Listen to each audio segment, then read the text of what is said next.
कृष्ण गोविंद हरे मुरारी, हे नाथ नारायण वासुदेवा।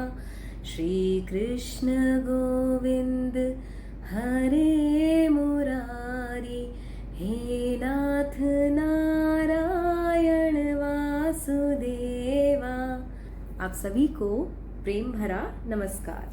हम गपोड़िए पेज पर आज बात कर रहे हैं श्री कृष्ण पर्व अर्थात श्री कृष्ण जन्माष्टमी की। आज 26 अगस्त 2024 को श्री कृष्ण जन्माष्टमी है और हम सभी मिलकर इस त्योहार को मना रहे हैं। श्री कृष्ण जन्माष्टमी हमारे लिए केवल एक धार्मिक रीति रिवाज का हिस्सा नहीं है, बल्कि ये हमारे लिए एक रीत है जो हमें बार बार अपने पुरातन से जोड़ती है और याद दिलाती है कि हम कौन हैं। तो ये बहुत ज़रूरी है कि जिन पीढ़ियों से हम इन रीति रिवाजों को निभाते आ रहे हैं, इन त्योहारों को मनाते आ रहे हैं और इनके पीछे कुछ ना कुछ ज़रूर महत्वपूर्ण रहा है और रहेगा, ये हम सभी जानते हैं। हम त्योहारों को मनाते हैं इसलिए ताकि वो परंपराएं, वो रीति रिवाज, वो दिलचस्पियां जीवित रहें। तो ज़रूरी है कि हम अपने आने वाली पीढ़ी और अभी की पीढ़ी, वर्तमान पीढ़ी को इन सब बातों से रूबरू कराएं। मैं कृष्ण बाल लीलाओं से केवल एक प्रसंग आप सभी के सामने लाई हूँ।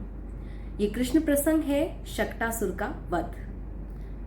शक्टासुर अपने पूर्व जन्म में उत्कच नाम से मशहूर था। उसे एक वरदान मिला था और ये वरदान कुछ ऐसा था कि वो जहां भी जाएगा वो किसी भी चीज को, चाहे वो कितनी भारी से भारी चीज हो, उसको तबाह नष्ट कर देगा। ये सोचकर आप सोचिए कि अगर आपको ऐसा कोई वरदान मिल जाए तो इसके बहुत फायदे हैं कि आप क्या नहीं कर सकते, लेकिन अगर आप इसे नकारात्मक रूप में प्रयोग करने लगें तो आप क्या क्या नहीं कर सकते, किस किस का नुकसान नहीं कर सकते। कुछ ऐसा ही उत्कच ने इस प्रसंग में किया। उत्कच एक ऋषि के आश्रम के पास से गुजर रहा था और उसके रास्ते में बहुत सारे पेड़ ही पेड़ थे। उसे लगा कि उसके रास्ते में यह अवरोध नहीं होना चाहिए, तो उसने एक एक करके अपना बल प्रयोग किया और सभी पेड़ों को गिरा दिया। जैसे ही हमारे मुनि को ये पता लगा, जो कि एक प्रकृति प्रेमी भी थे, वे क्रोध में आ गए, आग बबूला हो गए कि कैसे इतने वर्षों तक उगाए गए इन पेड़ों को इस तरह कोई नष्ट कर सकता है। कोई इतना अहंकारी हो सकता है कि इस प्रकृति को पूरी तरह से तबाह कर दे। और जैसे उन्होंने उत्कच को देखा, उन्होंने उसे देखते ही अपने क्रोध में एक शाप दे दिया। और ये शाप ऐसा वैसा शाप नहीं था, उसको पूरी तरह से इनविजिबल यानी अदृश्य बना दिया। हालांकि जैसे ही वह अपने अहंकार से बाहर आया, उत्कच को लगा कि उससे बहुत बड़ी गलती हो गई है। उसने मुनि से बहुत माफी मांगी, लेकिन तब तक उसका ये वरदान बहुत बुरी तरह से नष्ट हो चुका था। हालांकि मुनि अपना क्रोध शांत होने के बाद उसके वरदान को समझने लगे, उसको समझाने लगे और उसने भी अपना अहंकार छोड़ दिया। तो मुनि ने बताया कि अब तो तुम असुर हो और तुम्हें सिर्फ और सिर्फ इस योनि से अगर कोई मुक्त कर सकता है तो वो है श्री कृष्ण। अब बात आती है उस समय की जब श्री कृष्ण जन्म ले चुके हैं। ये उनका 27वां दिन है और घर में खूब सारे आयोजन हो रहे हैं, जैसे बिल्कुल आप अभी कर रहे होंगे श्री कृष्ण जन्माष्टमी मनाने के लिए। तो ये नंदगांव है, एक गांव, ऐसा गांव जहां पर सभी खुशहाल हैं। कृष्ण बहुत खुशी से अपने माता पिता नंद और यशोदा के साथ रहते हैं। यशोदा उनका बेहद ध्यान रखती हैं और नंद अपने स्नेह से उन्हें दुलार करते रहते हैं। तो इस दिन की बात ऐसी हुई कि इस आयोजन में यशोदा अपने पुत्र श्री कृष्ण को पालने में लिटा रही थी। तभी उन्हें लगा कि अगर मुझे साथ साथ में काम करना है तो मुझे क्या करना होगा, मुझे अपने गाय भैंसें इन सब का भी ख्याल रखना है। और नंद उस वक्त गांव से बाहर गए हुए थे। तो ऐसे में माँ यशोदा ने क्या किया कि उन्होंने एक छकड़ा जानते हैं आप? छकड़ा एक तरह की काट होती है, सामान को रखने के लिए, ढकेलने के लिए, वहां पर श्री कृष्ण को रख दिया। ऐसा इसलिए भी उन्होंने किया क्योंकि सीधी सूरज की रोशनी उन पर ना पड़े और उनका बारिश से भी बचाव हो जाए, और उन्हें ढक कर रख दिया। शक्टासुर याद है आपको, जो कि पिछले जन्म में उत्कच था, उसको वरदान था कि वह कोई भी रूप ले सकता है, और शाप के बाद तो वह अदृश्य भी हो गया था, यानी उसे कोई देख भी नहीं सकता। श्री कृष्ण के एक मामा थे कंस, आप सभी जानते होंगे उन्हें।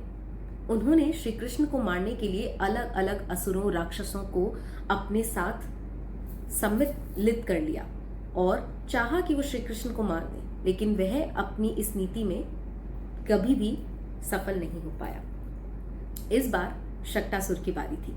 शक्टासुर कंस के पास पहुंचा और कंस को कहा कि क्यों ना मैं श्री कृष्ण को मार देता हूं, क्योंकि मैं तो किसी को ना दिखूंगा और साथ ही श्री कृष्ण का वध भी हो जाएगा।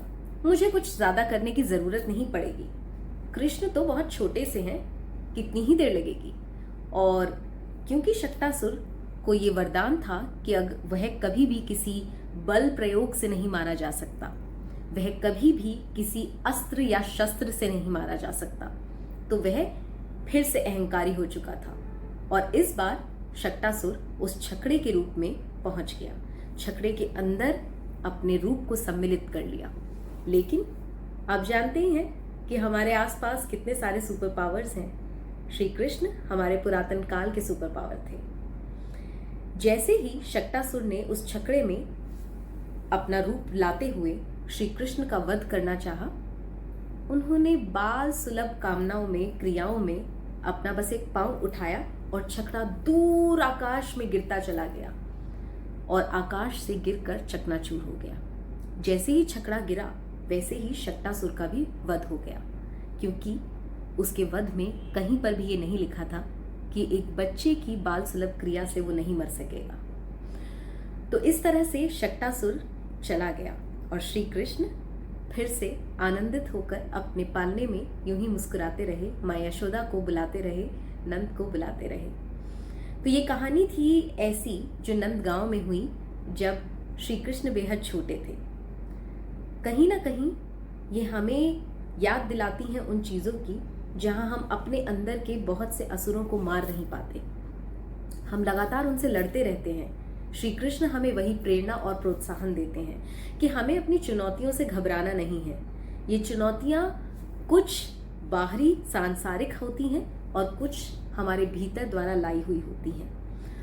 तो हमें इन भीतरी परेशानियों और बाहरी परेशानियों से केवल मुस्कुराते हुए लड़ना है और कुछ नहीं करना।